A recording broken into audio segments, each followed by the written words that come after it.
Sarah Gilbert, before we go for the first time, can you let the people know how comfortable we have made this introduction for you? Oh, it's been so comfortable. I've had messages from James telling me it's going to be fine. And then when I joined the call, it was great, apart from my microphone not working and having to spend 10 minutes sorting that out. So yeah, it's been really chilled, really relaxed. But James, we've been smiling, haven't we? We've been trying to hold our hand through this in the last 20 minutes of absolute IT nightmares. We've taken Rob's feedback, which was that when we come on, we're very serious. Yeah, we've no serious we've tried faces not to today. be serious. But I have been on this call for about 45 minutes now, and we've only just started recording. So to say that there's been technical issues would be a mild understatement, but it's all good.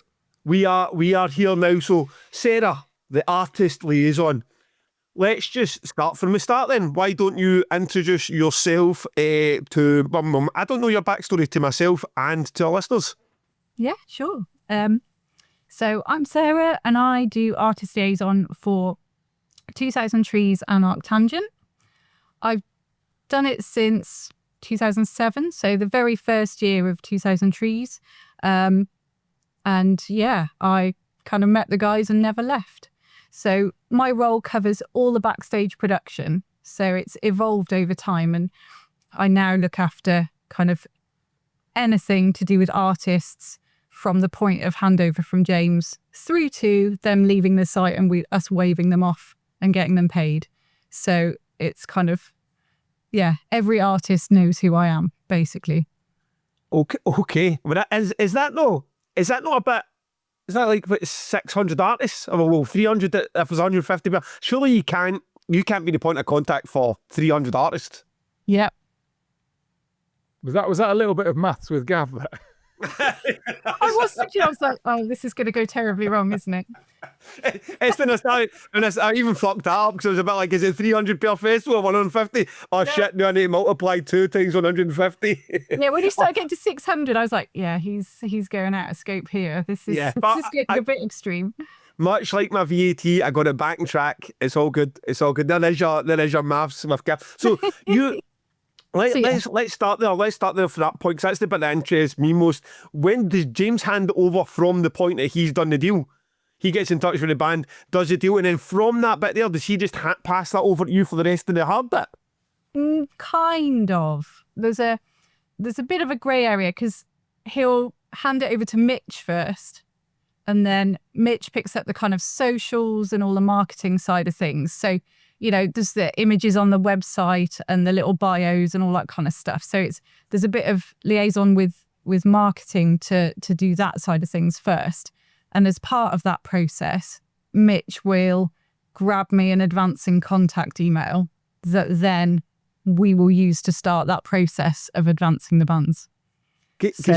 You know the people say, like, what do you want to do when you grow up? When I want to do what James does when I grow up. I want to offer a band some money, them say yes, and then just pass all the responsibility down the line to a team. That's the job I want. So is that fair to say, James? Fucking no, it's not fair to say, mate. But you're welcome to make it sound like that.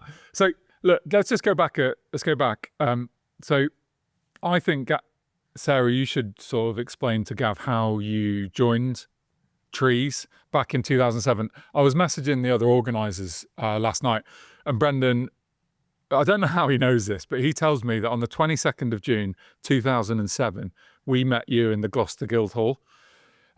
Is that even true? Yep. Can you? What are your memories of sort of like your first?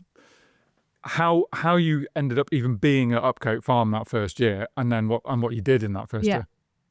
So I used to work at Gloucester Guildhall. So at the time I was doing my masters, so I was doing festival management, and I was it was the summer of my kind of submitting my dissertation. So I was full on in that kind of thinking about events and how they run and the different ways of doing things. And I was working at the Guildhall just to get some cash. So I was doing kind of lighting for bands. I was doing a bit of front of house, that kind of stuff, duty management stuff. And it happened that we had an indie club night on one Saturday night, I think it was. And I was just on the door doing tickets and stuff. And yeah, these random blokes wandered in and were like, hey, can we fly her? We're putting on a festival next month. It's going to be great. And so, of course, I was like, so what are you doing for this event? Do you do this? Have you used the Purple Guide? How did you get your license? What did you do? And they look at me like I'm mental, just have no idea what I'm talking about. And I think it might have been Brendan. And they were like, do you want to come and help? You could come and join us in July. And I was like, yeah, all right. Kind of didn't really think much of it and was just like, yeah, sounds like fun. And so a month later, not even a month later, a couple of weeks later, I rock up to a field in the middle of nowhere with 6 blokes that I've never really met before. And I'm like, this isn't dangerous at all. Like, don't tell my mum. Just spend the weekend with these guys just sorting out stuff.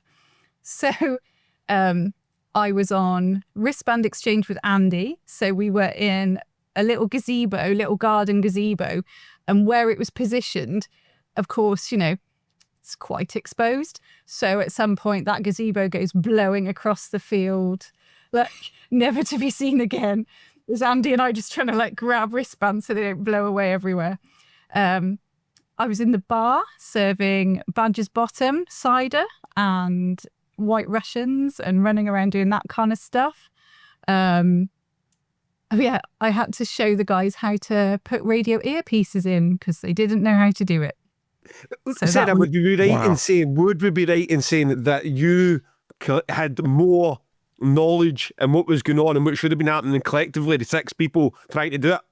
Yeah, I would say I'd done events before and these guys hadn't. So there was an element of they'd got all the plans and they knew what they wanted to do with the site. But I was somebody who'd been, I've cleaned up sick in gig toilets and sorted out drunk people and moved barriers at parades and festivals and other stuff and, done tech and other things. So like for me, it was more of like, well, this is just my day job. Like I can deal with most situations and just get on with it.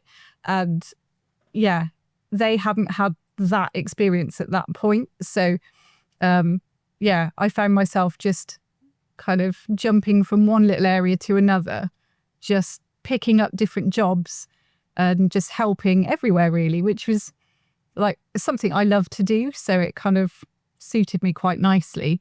And at the same time, I think I was quite useful. Do you recall how James was in the first year? Do you know what? I can't remember James from the first year.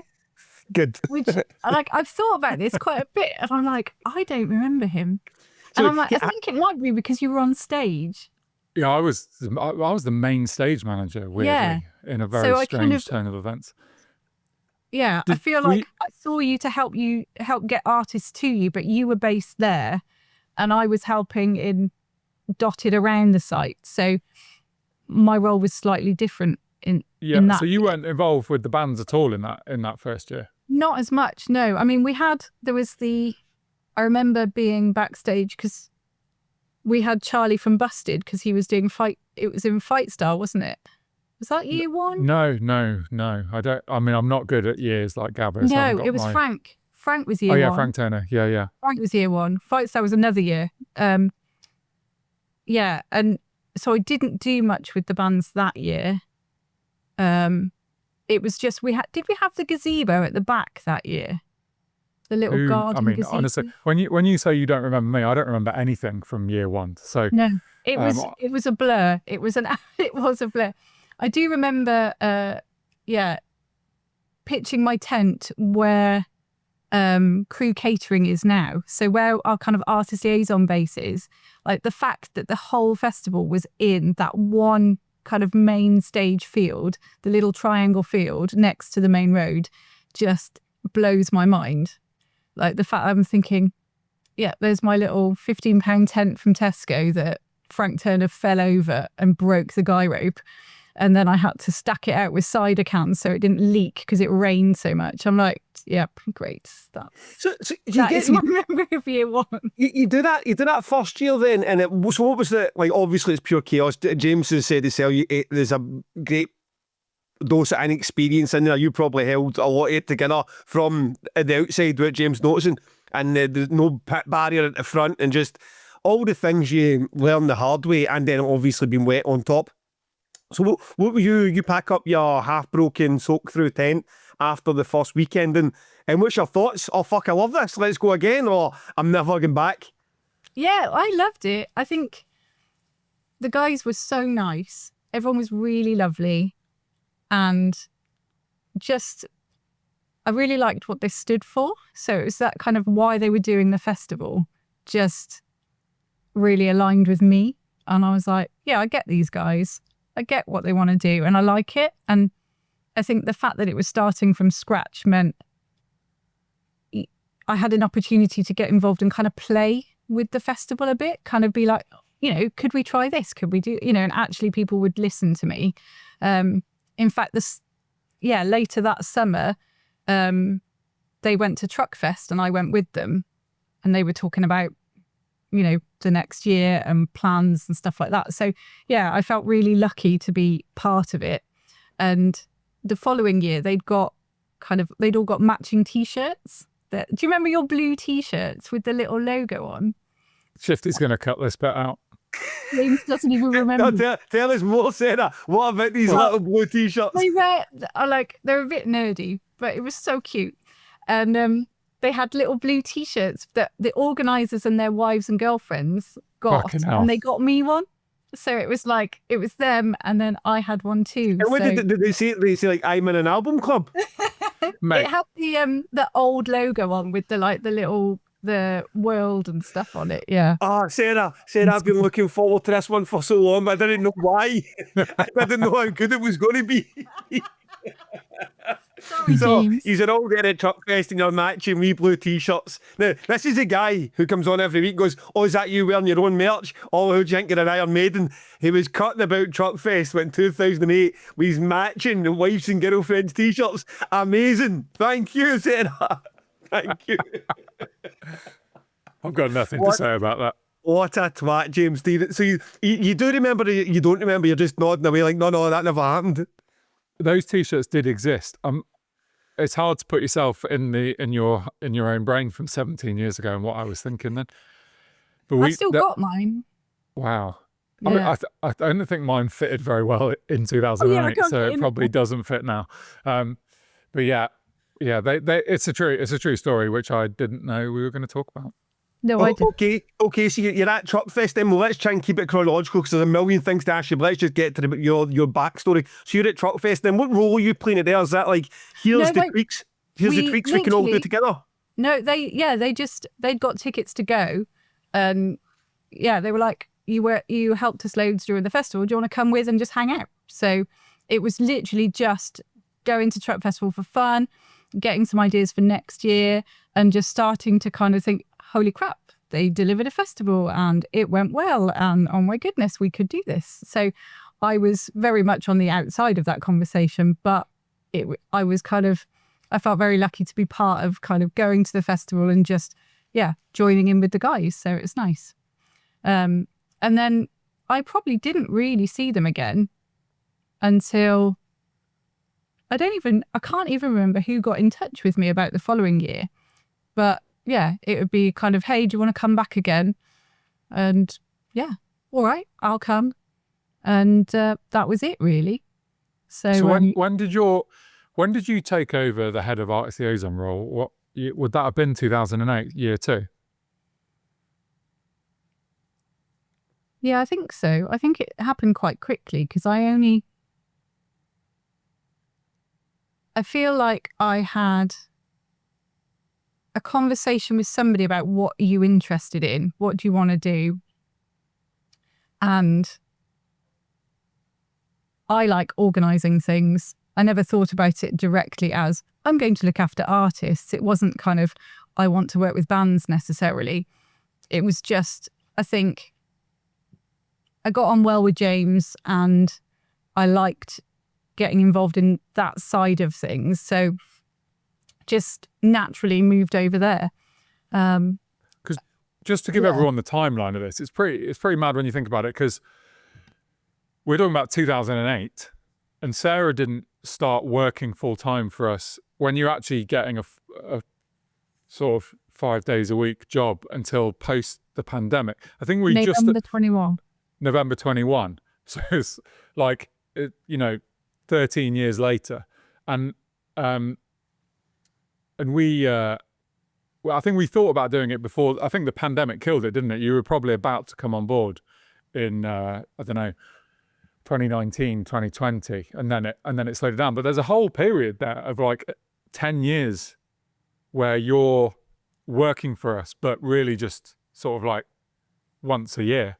And the role, I mean, explain to us how that role developed from 2008, you start working on the bands, to around COVID, you start to talk about being a full-time person. Yeah. So I had, I was still working at the Guildhall. I changed jobs within that area. So I had a busy day job. I was running the Guildhall, and then we opened another venue, and I had other responsibilities. So really working for Trees was just, I'd take a week off during the summer, have a bit of fun going in a field and driving around in a buggy for a few days, and then I'd go back to my day job. And I wouldn't give it that much thought. I would probably speak to James in about the January, where he'd go, are we still on for this year? Still up for it? I go, yeah, that's cool. And that's it. And I would show up on site on probably, in the early days, it was literally either the night before or the day of the festival opening. And just whatever had been prepped for me in that time before that James had pulled together, I'd roll with it. And that was it. So it could be, whatever riders were there, whatever dressing room facilities, whatever towels, whatever, anything like that. It was just, make it work. So, which I quite liked, because, it's quite fun just being thrown into something and being like, make it work, fix it.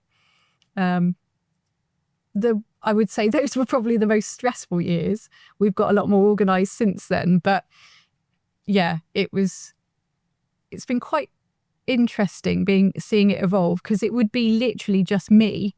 For the first couple of years, I brought my partner Dave. So we would rock up and stay there for bear with me, my phone's ringing. Oh, amateur hour here, Sarah. You're dealing with the professionals. Sorry, guys. It's not my mum, but he makes a change. That's good. So you'd rock up with your partner in the first couple of years? Yeah. So like one year we had, I think it was the year the toilets were stranded, because it was the year we had the caravan in the middle of the field in the main stage area. And so my role in the early years was to look after all the artists, try and do some accreditation with them, give them their riders, get them to their stages, but doing it in quite a ad hoc fashion, because it was just me and Dave, and that was it. And so even to the point where James would rock up and be like, here's the money to pay the bands. And there'd be just a box with envelopes in it of cash. And you're like, okay, I've met you like 3 times technically, and you're just giving me all this money in. It'd be like 25 grand in envelopes, wouldn't it? My dad used to work in a bank, so we used to have him sat there in setup, just counting all the money out and putting it in the envelopes. Yeah. And I just get this box with envelopes, and then just like, nowhere really to store it that safely. Nothing locked away. Just, I've got to go and look after a band. I'll just leave this big box of cash just right in the middle of the arena, just open. I mean, I wish so much of it didn't ring true, but it sounds exactly like how Damnation's been run forever. The one thing, there's two interesting points. So you had a role, we've got a guy, Tom Stabler, who comes in, who's our show rep for the weekend, shows up the day before. He does nothing with Damnation until the day before, and then he has that sort of, he's the guy who's dealing with the the bands as they arrive in sight. Now, that he's good at that, and but it's one of those ones that everything's prepped for him.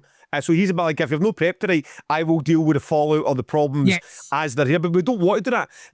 That's the role you sound like you're doing. We've got Angela in that's helping with advance now. So then when Angela and Tom are in the production office together, there's some sort of connection to what's been going on for the last year, and not just Tom when he's getting there. So that's the first thing. The second thing is, like, even when Trees there was no Art Tangent and it was just Trees, you still must have been talking about 50, 60 bands. Even when we were just one day and it was only 30 bands, we've got an artist liaison for each stage, because more often than not, 4 bands show up at the exact same time, and it doesn't matter how good you are at your job, you can't be with 4 tour managers at the same time. So how were you tackling that in the early years when you've got 6 bands showing up in the same half-hour period?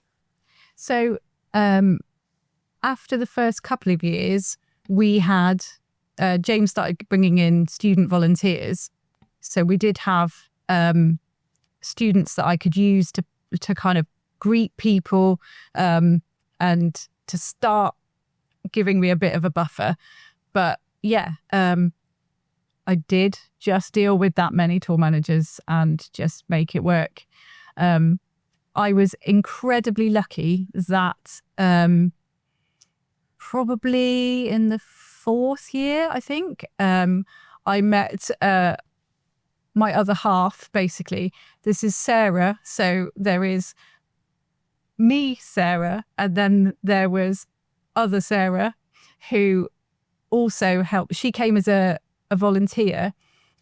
She was just about to start going to university in Gloucester. And so she came and volunteered the summer before, and we just clicked. And so for the next probably 8 years, no, actually longer, because she only finished around COVID time. It makes me look incredibly efficient. Essentially, you could go anywhere on site and you'd go, oh, talk to Sarah. Sarah will sort you out. And then there could be me being at a stage, and then there could be Sarah at the actual artist liaison reception area. And I would just look super efficient because Sarah would have the same answers that I would have. So yeah, we did a really good tag team for a long time where we could just answer each other's questions, and it was really handy. So probably year 4 was when we started to get a bit more organised, and I got some help and was able to start having a couple of people who would just be really awesome and reliable to just help me deal with multiple bands coming at any one time.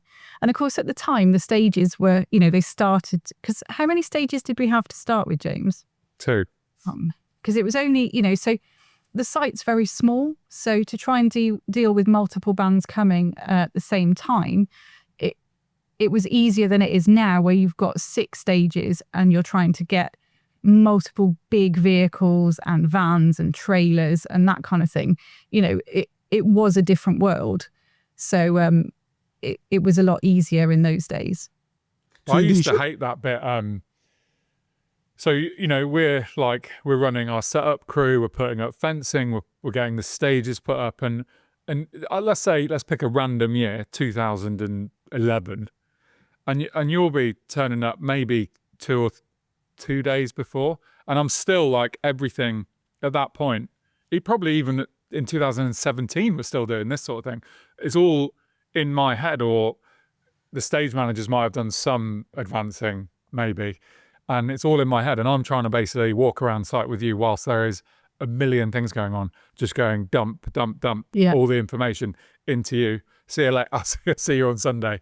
And you would just run it. It's not the way you should be doing it, really. I used to find that really stressful. James, so at that point, you've actually got the literal... So, I mean, I take it the production riders are at least going to... Because that would have had to be advanced before Sarah shows up. So the production riders are at least with the tech folk. But you're going to be with all catering riders and demand, and you're giving them to Sarah like 2 days out for 50 bands? Yeah, but my attitude's always been, fuck your catering rider, here's some beers and water and some food.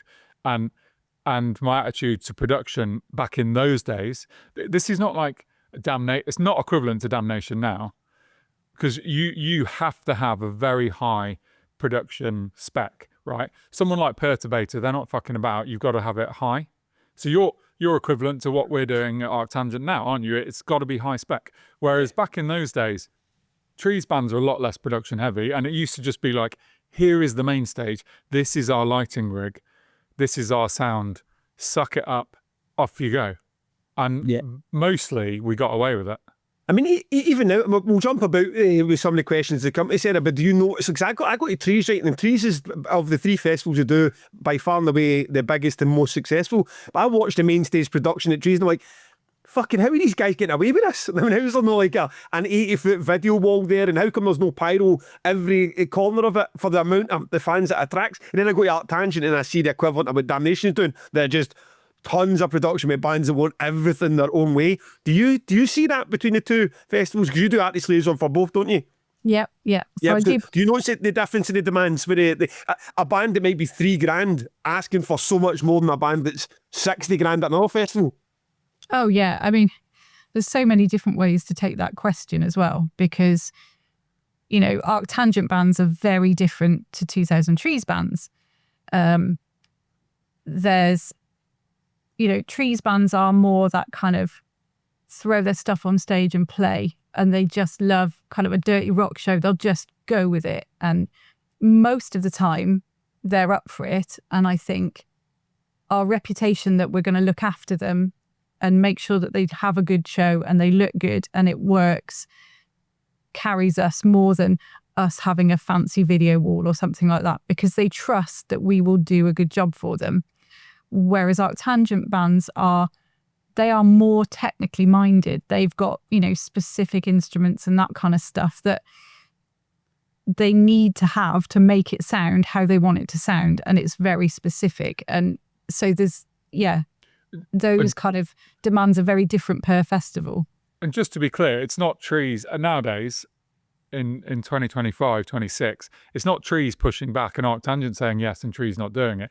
It's that the bands aren't really asking for it. And whatever Kneecap wanted last year, they got from us. And, like Don Braco did a brilliant show and a couple of years ago with fireworks and stuff. And so if a band says, we want to do this and we are headlining your festival, we make it happen. But the reality is, some of those bands, like a Coheed and Cambria, they want to come and just play an amazing show. And that's how those bands are. If you're a punk band, you're not as visual. Whereas if you're some like Arctangent headliner, you often don't have the band members to do anything visual, do you? You got Mogwai stood there staying in their shoes, Explosion in the Sky staying in their shoes. So they will have, those bands like to have a better sort of light and video and whatever else show to sort of make up for that.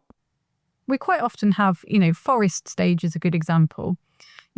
James is booking larger bands to play on Forest Stage. And, we had at least 2 examples this year of bands that sent in their initial riders, their technical riders, and were wanting to bring big production. So, in the Forest, they wanted to bring fire and pyro, and there was big stage sets and stuff. And, as part of the advancing process, we've created a pack that essentially has photos of the stages. It's got the dimensions. It's got all the information so that it manages their expectations before they arrive, so they know what they're walking into. So from that very initial conversation where they were like, yeah, we're going to bring pyro, and we're like, yeah, you're probably not, because you're going to burn. It is actually in a forest.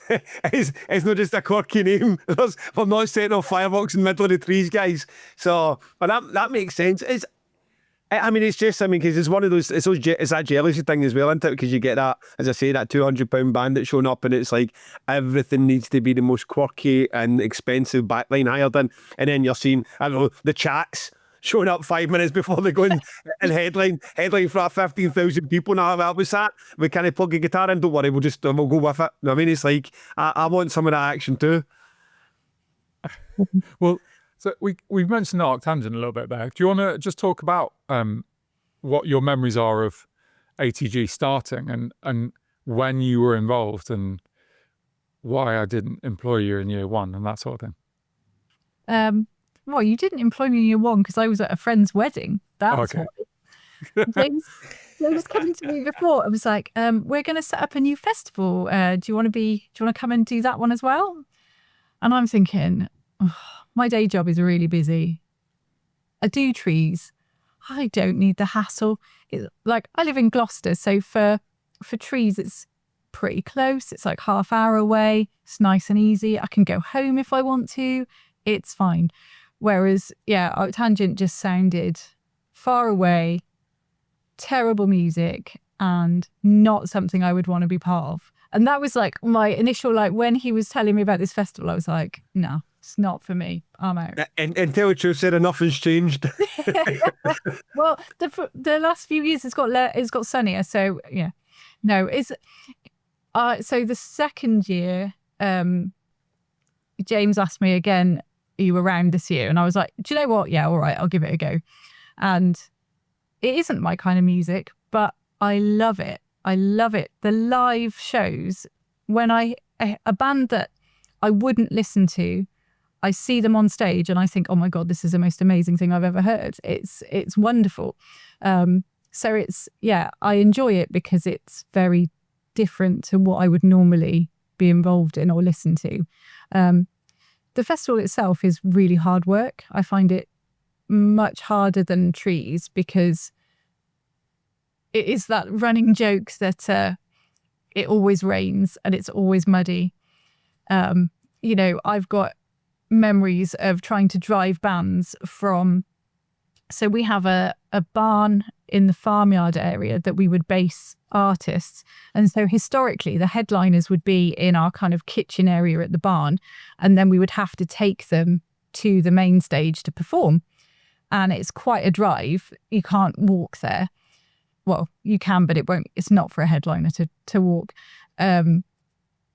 We would have to drive them there. And I remember many times it was absolutely just chucking it down with rain. It's like sideways rain. You are absolutely drenched head to toe and you're trying to drive these artists in a buggy and being ever so cheerful that, oh, it's only a shower. It'll be done soon. Oh, isn't it great? You know, and oh, look at the pigs over there. Isn't this great? Having a lovely time. Really trying to like lift the mood. And it's just, yeah, they are soggy and very sad. So, yeah, I always find Arctangent harder to do than Trees. It's a bit of a harder sell for the experience sometimes. But I think the artists that come absolutely love it.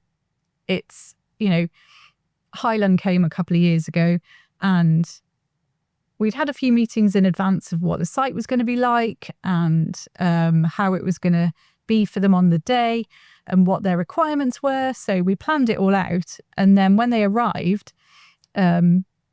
I happened to mention to them that there was a stone circle and so I introduced them to the farmer and he took them off to the stone circle and they spent the afternoon there and they had a wonderful time. And then Martin, one of the warriors, but also acts as one of their TMs, he's come back a couple of years afterwards because he's just had a lovely time and he gets on with us and we all just, you know, it's like a little reunion when he comes back and he hangs out with the LLNN guys and they'll all hang out together and, you know, it's a little family that actually, like, for Arctangent, it's really nice like that with the artists. So, yeah. And so you start with that, so 2014 would be the second Arctangent that it started in 2013. So 2014 is the second Arctangent. So by that point, are you doing, is it similar roles at both events? Yeah. So by that point, I would say I was starting to pick up a bit more responsibility. I would say it's probably a couple of years before I properly started taking on things outside of the core festival. So I'm just thinking about, there was a point where I took on hotels and transport and kind of started ordering riders and things like that. And I would say it was probably maybe year 4 of Arctangent, I think, was when I started to do that. So, because do you remember there were a couple of years where someone else had booked the taxis, they'd done a shit job of it, and then you're just dealing with absolute chaos during the festival, and eventually you just said to me, like, if you want me to do this job, you need to let me do the whole job, not because it's just annoying picking up everyone else's shit, basically. Yeah, I may have had a little paddy and nearly left site. But, you know, like, I am done. I was like, I'm not doing this again. Yeah, bless him. That was a horrible year at Arctangent. Hayden was a flipping hero that year. There was me and him in a buggy in the pouring rain, sat at the end of the road because you couldn't get phone signal anywhere, trying to phone these hotels and arrange for like hotels that were meant to have been booked or had been booked but were the wrong ones or something, and trying to sort out taxis to get them there. And yeah, it was really stressful. But it was kind of a bonding moment for Hayden and I, that we were just sat in this buggy in the rain trying desperately to phone anyone. And in the end, I phoned Dave and was like, you're at home, I need you to do this for me. And there's Dave on a Saturday night, just like, because when I'm away, he's like, oh, steak night, glass of wine, watch a film that Sarah won't want to watch. Great. And he gets this stressful phone call and me shouting at him down the phone, I've got no signal and I need you to sort this for me. So, that was the year I was like, nah, no more. Because there's this weird dynamic between me and Sarah. It's like an unspoken dynamic, which I'm choosing to speak about on a podcast, whereby all the shit that goes on, Sarah takes away from me. So I like to go and see how Sarah's getting on and see if Sarah's getting on okay. But if I turn up at the wrong time, that is something that I massively regret for hours afterwards, because I'm like, fuck, Sarah's not okay. This is a shit show and it's my fault. So we have this weird thing where I'm like, I try to get about 50 meters from Sarah and I look at her face and decide whether I want to go. Even like in 2025, I'm like, I want to go and see how the Artist Liaison team are getting on. But if you turn up at the wrong time, it's oh fuck. They're not, because it's a hard job, right? They've got 100 at Trees, 150 tour managers being assholes. So it's stressful, right? It's really so. And putting it, you know, just to give you some context. So 150 tour managers or, you know, bands to deal with. I have a team of me, and so for Arctangent, there was 4 others. So there's 5 of us and that's it. And of course, we're working from 7 o'clock in the morning till 3 a.m. So that's like trying to split shifts between them and make sure we've got like nobody's burning out. But at the same time, trying to cover everything is quite challenging. It is quite challenging. But since I had gave James my little ultimatum and had my little paddy, I started to take on, some of the kind of the hotels and the transport and stuff. So I started to see what was coming in. So it meant that I knew what was coming and I could prepare for it and plan for it. And then kind of moving ahead to 2019, I think it was when 2018, I joined your weekend planning meeting. For the first time. So I actually got to see the site plan in advance and talk through where dressing rooms were going to be, where artists were going and that kind of stuff. And that meant that suddenly I kind of had insight that I hadn't had before, because each year I would rock up and it would be like, okay, well, where is stuff this year? What's the layout for this year? What's the plan? So that started to kind of change my role and make it something completely different, it felt like, because I suddenly had more control over how the artists were coming into site, what the process was for the artists. And having that early communication with James meant that, it started to flow much better. And then I would come on site earlier, and so for example, I would come on site the weekend before and I would take the wristbands home with me. And I would prep all artist envelopes so that they have all their accreditation ready.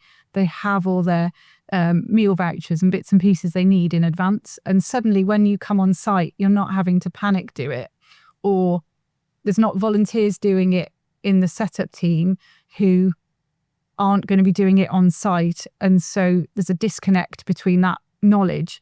So that made things a lot better. And we really started to kind of, I don't know, become a bit more professional, I guess. It felt like we started to know our shit, basically. And James, was that the catalyst for you? So what changed? Because obviously by the time you're into 2019, sort of pre-pandemic, Trees has been going for forever by that point, and Arctangent's well established. So what was the catalyst for you, James, to go, this is too vital even to have Sarah just come in the weekend before or seen a site plan? What was the switch for you and your teams to go, we need Sarah on full time? Well, it was never about bringing Sarah on full time as just artist liaison. I think it was about that we needed more support. As the festival's grown, it's not just about capacity, it's about like the amount of money flowing around the business. Like a festival that was 1,000 people in 2007 and the tickets were 33 quid is now 15,000 and the tickets are 200 quid. And it's like, it's a different beast. You have to run it like something completely different. And just having we're a very top heavy organization at that point, where it's just a load of owners, directors and owners of the business. It felt like we needed more tiers of staff to make the whole thing still run okay. So, but I don't actually remember whether Sarah brought it up first or we did. It was a conversation that had been sort of floating around for quite a few years and then still floated through COVID. But Sarah was keen, I think, well, I don't want to put words in your mouth, but to do something different with your career. And we were keen. She was the only person that we wanted to bring in as like a sort of senior manager within the team, who really, Sarah's level of responsibility nowadays is a director, owner level of responsibility she has at the festivals. I mean, is that all correct, Sarah? Yeah, so I think we've been talking since about 2016 of kind of chucking the idea, if we can ever employ someone, you're going to come and work for us kind of thing. And it was always a bit of a kind of pie in the sky kind of, one day, maybe, but we never really gave it much thought. And then I went on maternity leave. So yeah, because 2018, I worked and I was quite heavily pregnant. So that was fun. Trying to like sort out vans while, lugging. That was a wet one as well, Arctangent. Did you do Arctangent that year? Yeah, I did both of them. Because that was the wet one, the real wet one, wasn't it? Yeah, it was really hard. And like the team was so good, like Sarah and Matt, and they were just so kind and helped me out. But yeah, it was hard trying to lug around a big heavy lump. It was just like, oh God. But it does get you a lot of sympathy. So if you have an angry tour manager, you just pull your coat apart a little bit and just look a bit, point. They suddenly see the tummy and they're like, oh, okay. Sorry, giving away secrets there. That's okay. So, I was going to say, so I came back off maternity leave in 2019 in the kind of autumn, and that's when we had a conversation, because I worked the 2019 festival because I brought Sam to Arctangent, my little boy, and he was only like 9 months old, and it was kind of that was really muddy, and he was fist bumping with sugar. That was nice, this little kind of like tiny tot. But we started talking then about, maybe I should come back one day a week, come and work for you guys one day a week. So when I started back in my day job, I shuffled my hours so that I was having a day a week that I could go and work with James, with the idea that March 2020, that sounds like a reasonable time. I'll have my notice in my day job, because I don't want to work, I don't want to do that anymore. I want to change because I've got a little boy now. I want to do something else. I want to have a bit more freedom. So yeah, we were gearing up that March 2020 was when I was going to have my notice in. And then we were like, we'll just hold off a couple of weeks, just see how this blows over. And then, it didn't blow over for a couple of years. It kind of, So during COVID, I helped a bit with Cultural Recovery Fund, kind of Arts Council funding and stuff like that, and just, tried to help out where I could. And then when COVID finished, well, not finished, but, you know, the lockdowns finished and events were able to run again, we had a conversation about the 2022 festival, and kind of once the festival comes back, it was a bit of a, there was a conversation about kind of, we're going to go all in. We're really going to focus on this festival, and it's either going to come back after COVID and we're going to survive and we're going to be amazing and we're going to grow and we're really going to go 100% at this, or COVID's going to squash it. And so I said, oh, you know, I'm looking at changing my job. And I'd handed my notice in during the summer of 21. And yeah, James kind of said, oh, do you want to come for lunch with us and the guys? And we went for lunch, and they said, do you want to come and work with us? And actually, let's do it. We're gonna commit, and we're gonna really push on the festivals. So I joined them properly in November 21, ready for the summer of 22 festival, which was the first one back after the hiatus. So yeah, things have changed quite rapidly. I mean, this is our third festival back this year. And are you so you day to day now? So you getting stuff is dropping in your inboxes, right? Okay, start advancing from. I mean, I take it everything from your like people who need certificates of sponsorships to advice for visas to. Are you handling parking for where buses are going to go when they arrive on site? What? Yeah, so, I do all of that. Pick a day where, like, okay, Meshuggah show up on ArcTangent sounds like the trickier one. Talk us through the listeners. What's your day look like in a day when you've got however many 50 bands show up for a day at ArcTangent, 50 tour managers, one of the bands as big as something like Meshuggah or Heilong. Talk us through how your day would look. So I would have to take you back to earlier in the process. So I've set up the advancing process. So since taking on and being part of the team properly, I set up an advancing process that they have to all complete. There's a lot of conversation that goes on beforehand. So when it gets to the day of the event, I know what vehicle Meshuggah are coming in. I know what time they're coming. They know what dressing rooms they're getting. They know where they're parking. They've had a map. They've had photos of the site. They've had photos of the stage area. We've had conversations with the production manager. We've talked through their technical requirements. They know the stage size. They may have even helped kind of steer how the structure of the stage is built in terms of truss and like lighting plot and that kind of stuff.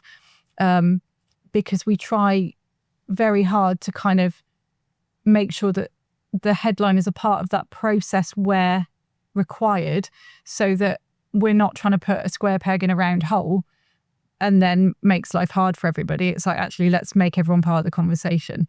So and that has a lot of to and fro in advance to make sure that it's within budget, it's within time constraints, it's not going to screw over another band that's coming on. So by the time a band come, I have a schedule and my team have a schedule that we know they're arriving at this time. So-and-so's going to meet them. We're going to take them for this. They're going to have breakfast. They're going to do early sound checks. So we're going to set up a coffee station at stage and make sure that they've got that. So-and-so's going to greet them there. You know, the stage managers are briefed. They know what's going to be there. We have crew that we know are going to be there at a certain time. And so everything is quite well timed throughout the day. Even to the point this year at ArcTangent where we changed how bands were arriving so that those who were coming in through, like if they were going to the airport and they'd got a taxi or something, they were arriving differently to site than people who were coming in their own vehicle. They would come in through a different entrance and we would meet them. And I had a schedule of those timings that, you know, somewhere in this kind of 15, 20-minute slot, this band are arriving and we will meet them with their wristbands and show them where to go. So I'm quite another spreadsheet. So I'm quite militant with how that timetable works so that it means that we're not overwhelmed and we're not kind of unable to cope with it. And how often, because we have got a very similar setup to the point that we've got pictures on the production sheet showing the where to drive and arrow what next turn to take and where you're going to park your. But how many I can tell you the amount of times, countless of times, where we have gone through the manager, the agent, the tour manager, everything's all laid out, the back line, every spec you could dream of, the riders all done, and I've had blank-faced band members in front of me or our artist liaison who just goes, I don't know anything about that and I am using my drum kit, and the other three are coming in a taxi in 4 hours time, and the whole schedule here put together and planned and everyone's all signed off and AJ's been happy is in tatters. So I mean, how many times does that happen to you when you're like, you've nailed your part of the job, but the band are not following suit, or in a lot of cases just don't even know what happened. Somebody else has done it and the band showing up and says, I'm just here to sing. Yeah, all the time. I'm going to call them out on it. Bruise Control at Trees this year were absolutely hilarious. Well, you've chosen a band that the agent listens to the podcast, so good start. I love those guys. They were so funny. Absolutely. I was nearly crying with laughter because they didn't engage with the advance. They didn't fill any of the forms in. They didn't fill in even their accreditation or anything like that. And like, obviously, so we get a radio call saying there's a band at the top gate. They're not on the system. And we're like, yeah, they're playing. Just let them through. We'll sort them out down. You know, it's like, you're not going to just leave them at the top gate. So they came down and they were like, yeah, sorry. We saw that there was there's like a cool dashboard with all the information on it and stuff. Yeah, it looks amazing. We didn't fill it in though. We were like, yeah, we just thought, it'd be all right. And I was like, guys, you've just given me like the biggest compliment of the whole festival, that like you like my advancing process and everything that I've created, but then you've kind of told me you haven't engaged with it at all. So yeah, we were laughing about it. They were brilliant guys, and then they tried to drive off with all their vinyl on top of their car. So classic. But, well, they're this is a little exclusive for you. They are playing the Wednesday at 2000 Trees this year, so yay. You get to have the whole process again.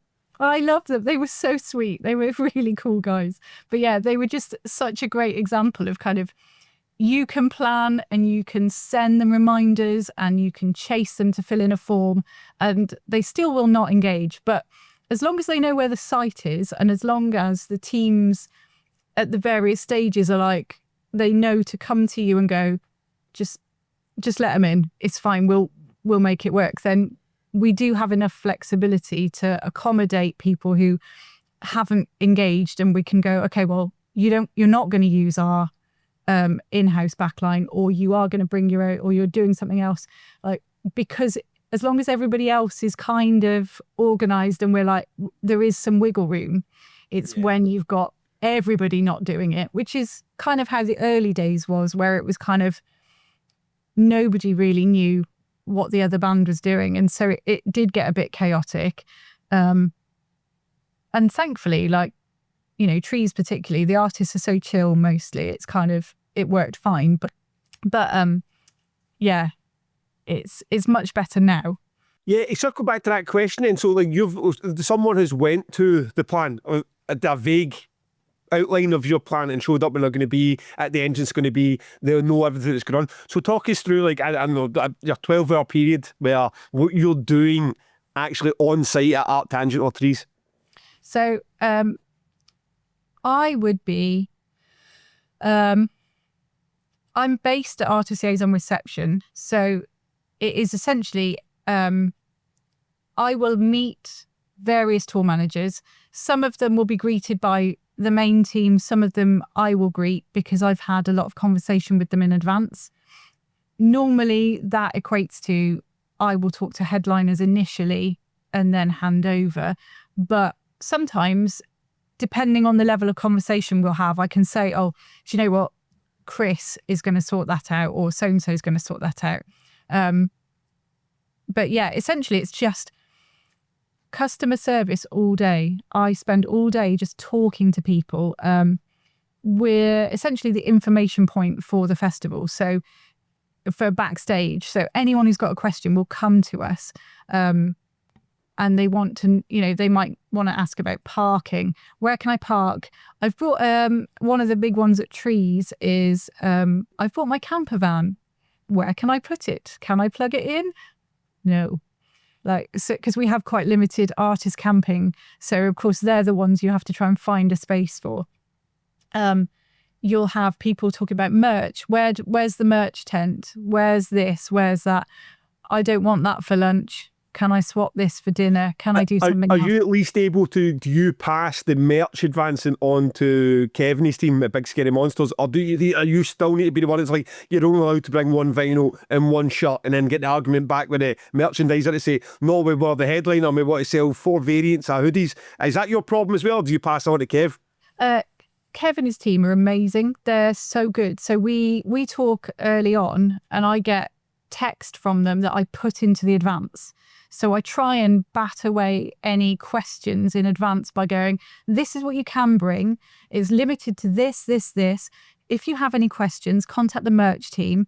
And then I will I've got a form that takes their like payment details and stuff, so that at the end we can do the settlement quickly and that kind of thing. So we try desperately to answer the questions before they've asked them in that process. The beauty of all this is the way the system that Sarah set up is that I found over the years, everyone wants to talk to the artists about something. So the merch team want to tell them about merch. The access team want to tell them about access. There might be catering thing, and then there's a production thing, a rider thing, and there's multiple streams of people that want to talk to the bands, but it's much better done in one place. So even though Sarah's not in charge of merch and doesn't necessarily know all the detail behind it, she can just take the information from Kev and go, here's the information. If you need more, here's an email address. So it works really smoothly, because the more bands you've got, and like, as you said, we've got 300 a year, the more you need a process that just goes to everyone. And as long as most of them follow it, it won't be utter chaos on the weekend. Yeah. So and you mentioned somebody wants something else for lunch. Are you pulled from the information point, that reception, often during the course of the day? Yeah. I find I end up wandering around quite a bit, because I like to go and check on the stages as well, because I think it's important to go and see, because we have a little production team. So I have Matt, who's the production manager, and then I've got Alan and Mel, who look after backline, and Alan kind of acts as a bit of a production assistant for myself and Matt. And so I like to keep an eye on, like, make sure that those guys are doing okay.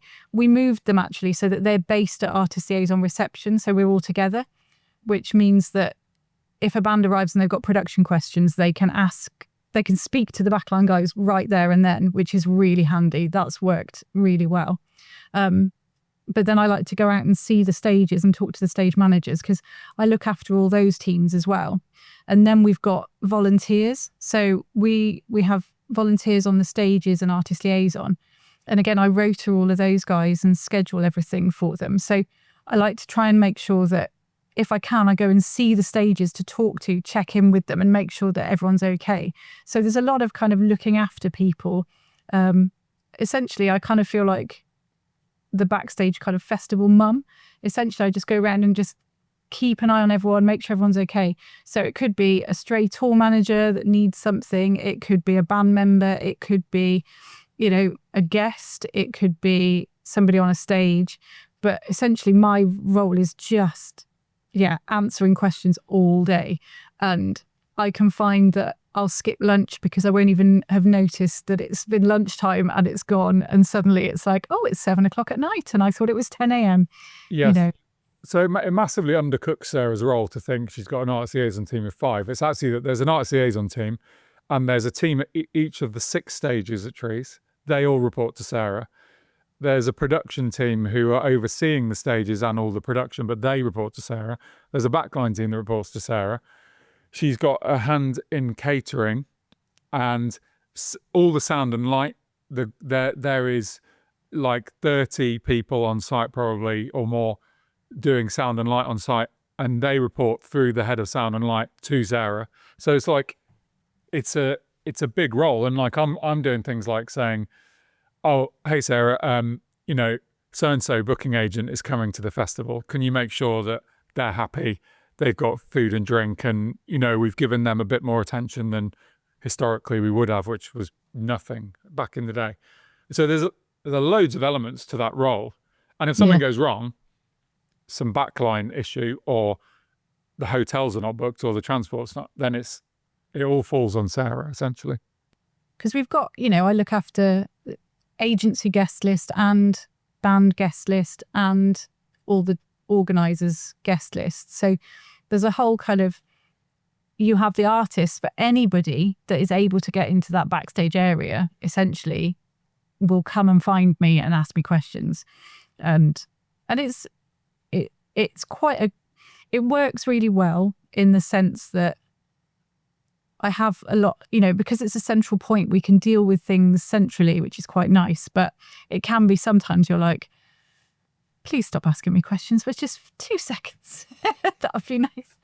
But, as the advancing's got better and the more information, I've changed how the tickets are laid out so that gives them more information. It's kind of trying to give people information in advance, like just cuts out a lot of the problems. Okay. Talking of questions, James went to the group last night, and as always, they just piled in with dozens and dozens of good questions. But I am now aware that we've just got to introduce Sarah on the plan, and we're an hour in. So this is how it goes.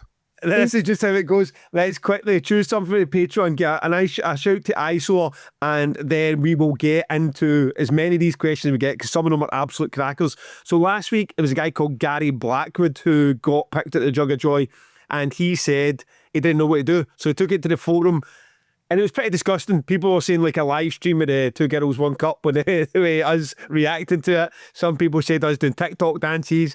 People want to take a piss, dress me up in Rangers strips. I would probably prefer to watch the video. So it doesn't look like a decision has been made on that yet. So Gary, once you've made your decision or someone's made that for you, you can let us know. This week from the Jug of Joy,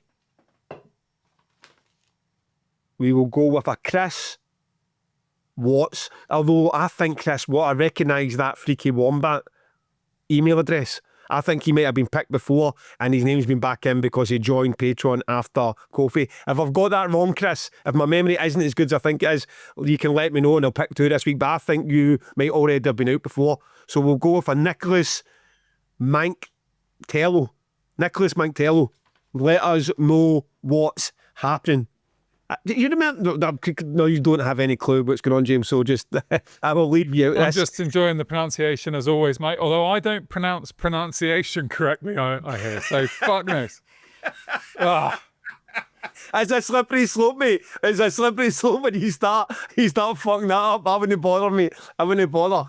Our good friends and long-time pod sponsors, iStore Merch, are running the competition for 2 weekend tickets for Damnation and £100 gift voucher. So even if you don't even like Damnation, just get your name in a hat to get the £100 worth of goods, vinyl, merch, whatever it is. Go to their homepage now, isomerch.com it's isomerch.com, and then it'll be on the homepage. You can get yourself involved with that. If you're just looking for new vinyl, this week I had a quick check. It's a lot of death metal. There's a Nile vinyl on there, Suffocation, Morbid Angel t-shirts. And if you're more of a Trees or a Tangent fan, there is those stores on there too. Pod 10 for ISO Merch. Go and support them because they support us.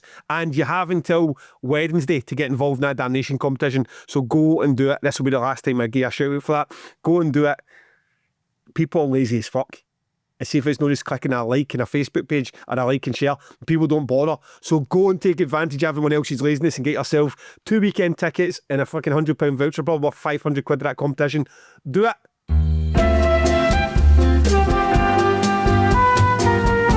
Okay, so we got a bunch of good questions here. So let's see how many we can get through. Matt Lawson Hall says, "What was it like stepping into the role and working directly with famous or at least semi-famous musicians?" I think because I'd been working in a venue before, like I'd done like lighting for like Maximo Park, and we'd had Lily Allen, and there was a lot of kind of quite high profile names at the time that I was working with, that we were only a 400 cap venue. So you'd have to be quite kind of face to face with them and deal with them. So when it came to doing the festivals, it wasn't something I was uncomfortable with. And I think a lot of people think, I remember over the years, students have said, they thought they were just coming to have some beers and hang out with bands, and that was going to be their volunteering at the festival. But in reality, you're not actually hanging out with the bands very much. You're hanging out with the tour manager, or that person in the band who is Who's the acting worst? Who's the worst person that you want to be hanging out with, because they're always asking for shit. That's it. They're no fun. No, some of them are really cool. But we have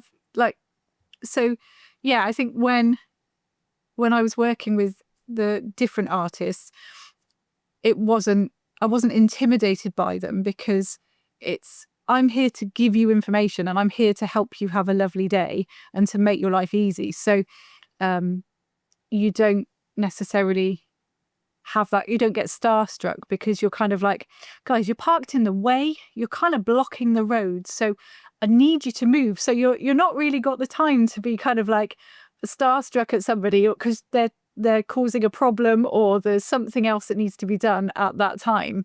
So I found that I wasn't really starstruck. And also particularly for Arctangent, I don't know who anyone is. So I spend a lot of my time with James going, oh my God, is that so-and-so? And I'm like, I don't know, we've just had a great chat about, I don't know, dry stone walling and had a lovely time. And I have no idea who that person is. They're just a nice person. And James is in the corner just being like, oh my God, I can't believe you're talking to them. So yeah, for me, I think I have less trouble than James does, actually. That actually reminds me of two quick stories. Firstly, the lack of time to be starstruck at all. We had one time with Sean's bus coming in, and we were too busy going backwards and forwards and arguing about parking in the bus that I didn't realise I was in like 6 minutes into conversation with the frontman, the Emperor. Like, I never even gave it a second thought. I was too busy just talking about the mundane banality of the bus, and when it was going there, I'm like 6 minutes into conversation, the most boring conversation of my entire life about bus parking with a guy from Emperor. And I mean, because you're in such, I'm not a starstruck kind of guy, but I'm sure if Chino Marino was there, I'd be like, fucking hell, that's Chino for Deftones. Well, it struck me the lack of the fact that because he's just dressed like your normal guy kicking about the streets and knowing that like, his stage get up, and you're like, that is fucking strange. And also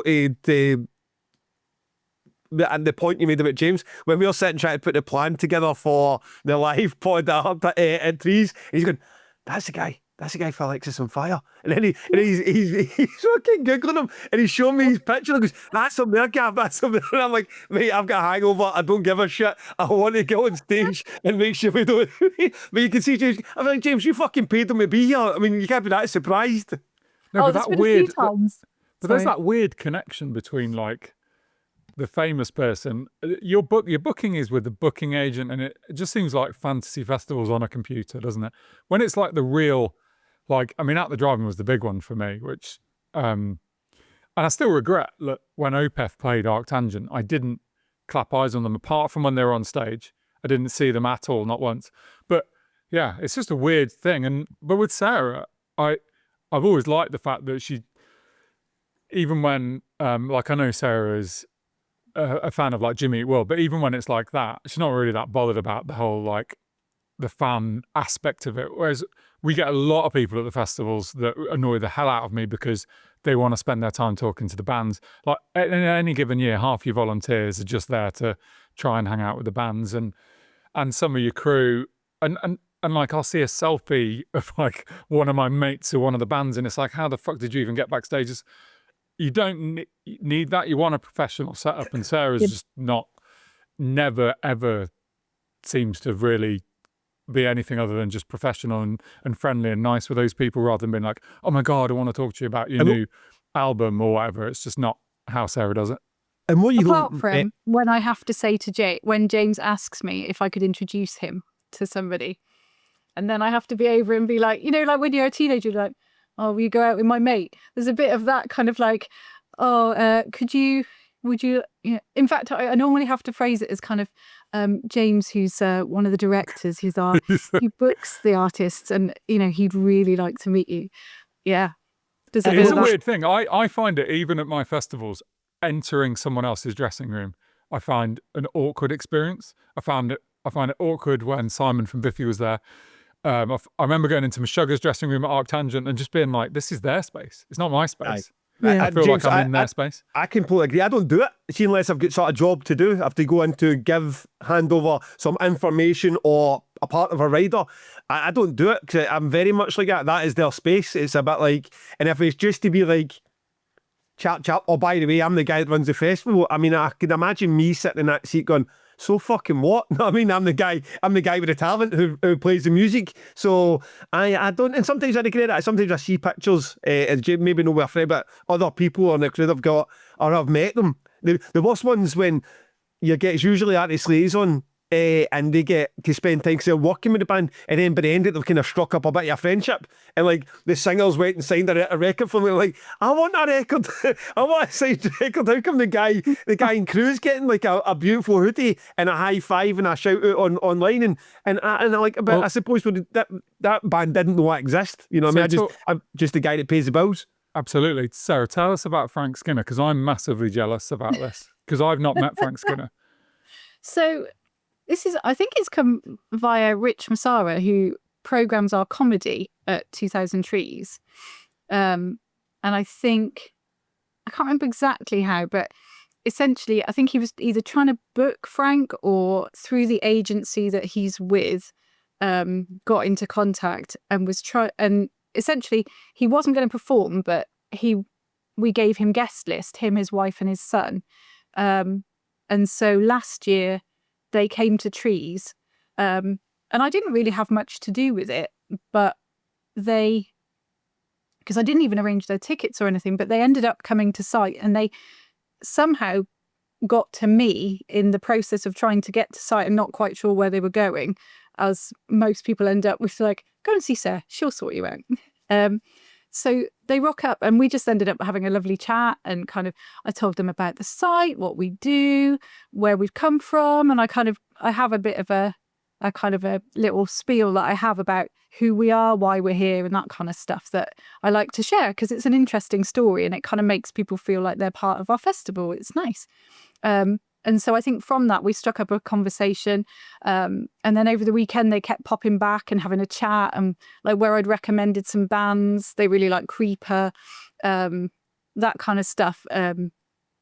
They just kept coming back and chatting. And then this year, so last year we gave them a football shirt, So he's on our socials with like the Trees football shirt. And then, this year I was directly contacting them to get them on the guest list, and they wanted to come to Arctangent last year because he likes him and Cass, his wife, really love the heaviest kind of music. So Arctangent's really up their street, and so I put them on the guest list for Trees and Arctangent this year. And again, they rock up and have a lovely chat, and we end up talking about all kinds of stuff and having a great time, talking about bands. And bless them, after the festival, they sent me a gift of some chocolates that say kind of "We love you, Sarah" on them, which was really sweet. And so James was incredibly jealous. He was, very, very jealous. Just to be clear, I do want to be introduced to Frank Skinner next year. It's like a key part of your job role. But I think this is the thing, is like, there's like, kind of going back to the dressing room conversation, is some artists and celebrities, they don't want to talk to you, and they just want to get the facts from you, and they just need that information, and then they go and do their job because they're in the middle of a tour, they're in the middle of a run, so they are focused, and they're not there to have a good time necessarily, because they're like, they're missing their kids, they're working, they're tired from the night before, they're sleeping in an uncomfortable bed or whatever it might be. So they're focused, and they don't want you in their dressing room. They just want to be left alone. And that's how they want to work on that day. But then other people, like using Frank, for example, where he's come for a jolly weekend. So they're up for a chat. They're like, come on, give us recommendations. What should we have a look at? What's good? What's this? And then off they go and have a lovely weekend, and they feel like they're part of the festival family because they've had that experience. And so it kind of changes the dynamic. Like Def Havana years ago, like when they were headlining, I think it's their bassist. He loves like sports cars, and so spent the weekend being my chauffeur, and he would drive me around the site when I had jobs to do, because he was, they were kind of coming to the end of their tour. They were in a good mood. They were playful, and he was like, let me drive the buggy. So anytime I'm like, I've got to go take some water over here, or I've got to drop some merch, or I've got to do this, he's driving me around, because he's like, well, I'm just waiting around till we go on stage. So yeah, I'll do it. And it's kind of, it's quite interesting how, depending on the artist, depends on how much they want to engage with you. Yeah, So, and sometimes you get that. Sometimes you get a band that it's a mixture of both. Sometimes you get the introverted singer and the drummer that are hidden away in a corner, but the bass player's just the happiest guy on the planet. And you just see this one member of the band, like he's won a day ticket to come backstage at a festival, taking pictures, everything, but his bandmates, and like, they don't want to interact with anything. I see that quite often, even just in the tail. So from the good things that happen at the festival, Josh Payne wants to know about the bad things. It's David Fairweather. What's the biggest crisis you've had to deal with that you didn't tell James about at the time? I mean, it's a tricky one. I think most of them are technical related. So some of it comes kind of before my time as being in control of those areas. So like this year, I didn't tell him till about September about the fact that a key part of Godspeed's backline hadn't arrived. So it was supposed to arrive earlier, before the festival. It hadn't come. The guys were chasing. It still didn't come. Was it the double bass? Yeah. Double bass, yeah. So, So when she says a key part, she means no Godspeed set. Yeah. Without this. The conversation with the tour manager was, if this doesn't arrive and if it doesn't work, then we have to rethink the whole set. Like, it's a big problem. And yeah, it didn't arrive until about 10 a.m. on the day. And like, they were getting in from 7 a.m. that morning. And the tour manager had been on site the day before to kind of add some equipment and check some bits and stuff. So, that would have been a kind of like, OPEF level kind of stress. But I didn't tell him till, September. Where do you draw the line? Where's the right, okay, now it's the radio to James? I mean, how bad does something need to get? Is it someone flaking out in the dressing room over a fee or demanding something that wasn't agreed? Where's the boundary for, right, okay, it's time to get, not even just James, but anyone involved in actual ownership of the festival? The answer to this question has changed over the years a lot, hasn't it? Yeah, definitely. I think early days, the bar was quite low because I didn't have that knowledge. So I didn't know what had been agreed. I didn't know the conversations that had gone on beforehand. So in the early days, they would be arguing with me about something I had no idea about. So it would be, how much can I negotiate this with what's in my control on site and what I have access to? And then if I'm out of options, then I'm like, okay, I'm going to have to talk to James because I literally can't think of an answer. And that's when James would come in. And now I have more control over the situation. I've had those conversations earlier with them. So there's less surprise. So the bar would be quite high for me to contact James because it would have to be, our headliner is not playing. Like at Trees we had, it's a bit of a joke now that a band wouldn't go on because they hadn't got Gatorade. Now, normally, like, I don't really buy Gatorade because it's quite hard to get hold of. And when I have my conversations with artists, I'm like, you've got to tell me if there's anything that's like really specific you need. If not, where's the wiggle room that we can kind of chop that stuff out? But I want to know what your key things are. And it hadn't come up in conversation at all. And so we didn't have any on site. And it was suddenly like, well, they need it to go on. And it's like a headliner and you're like, okay, so there's like radio calls going around all over site being like, has anyone got any Gatorade? I was even asking event control to check in, like, because security have a tuck shop, and I was like, who's going to have energy drinks? Those guys.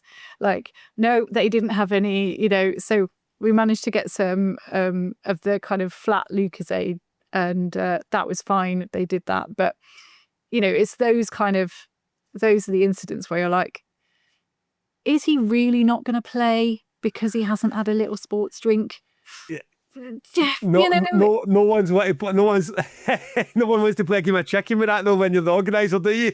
Yeah, exactly. And you're kind of like, so you're like, okay, we're in a field, so let's be realistic. We haven't got that specific item for you, but let's look at whatever we can do to give you as an alternative.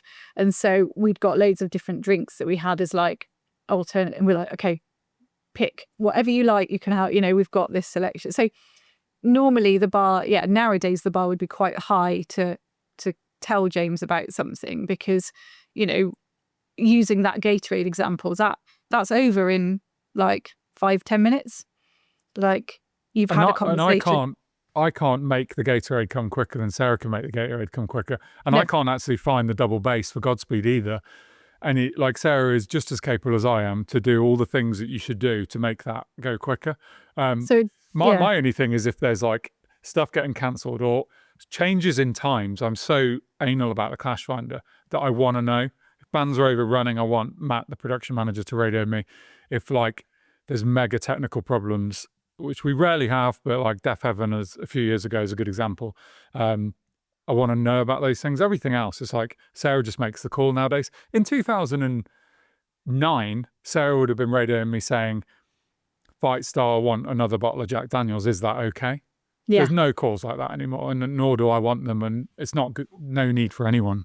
Yeah, I mean, so how much freedom and flexibility do you have in terms when people have, let's just call it taking the piss, right? You've agreed the rider.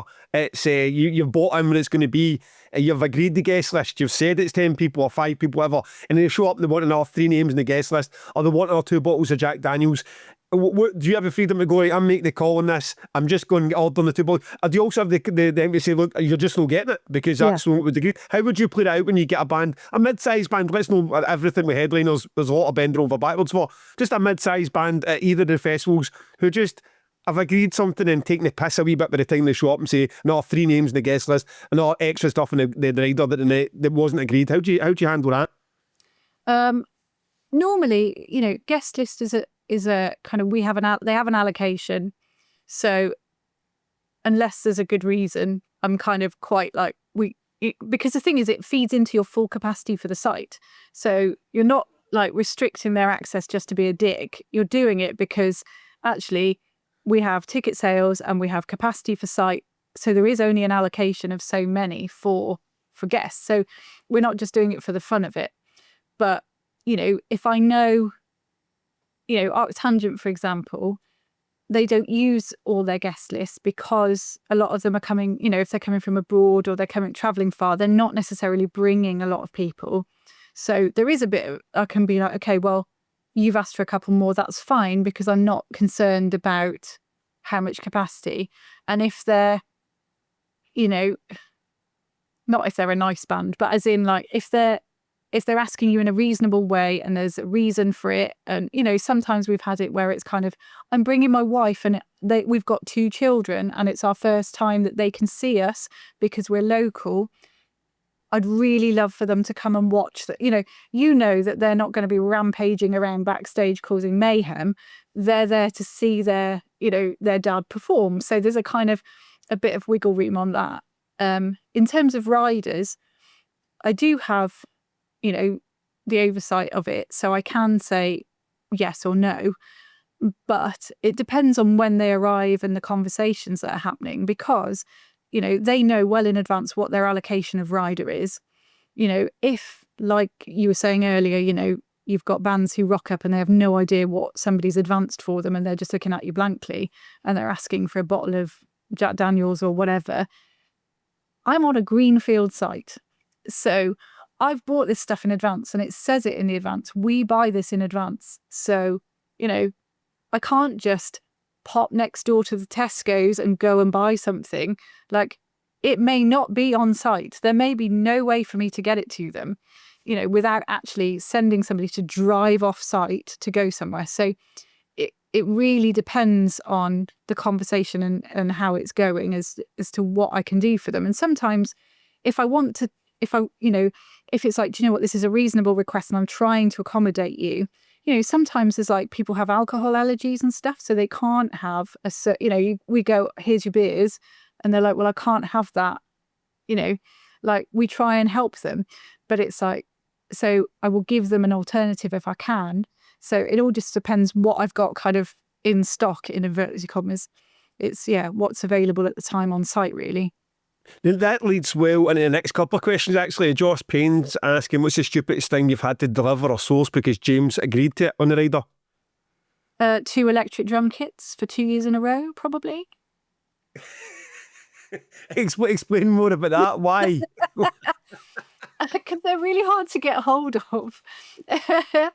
Because, to get professional electric drum kits, it's quite, you know, they're not like just not in stock everywhere. Is this the silent disco thing he's needed for silent this? disco live bands, yeah. So we have one that we have for our core like silent disco live bands, and it's wonderful and it's great. It does exactly what we need it to do, and it's, you know, as long as Rob doesn't, you know, ruin it while he's got it at home, it's fine.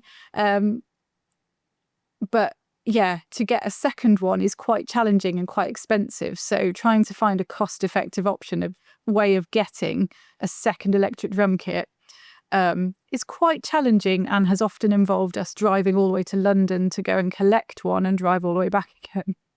So sorry about that. I'll try not to do that this year. That was the same band both times, AKDK. Yes, it was. So, yeah. As soon as we saw it on the Clash Finder, we're like, okay, here we go again.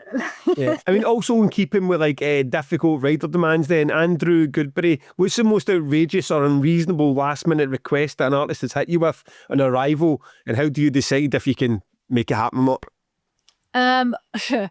I would say probably, I'll just reiterate, we are a greenfield site.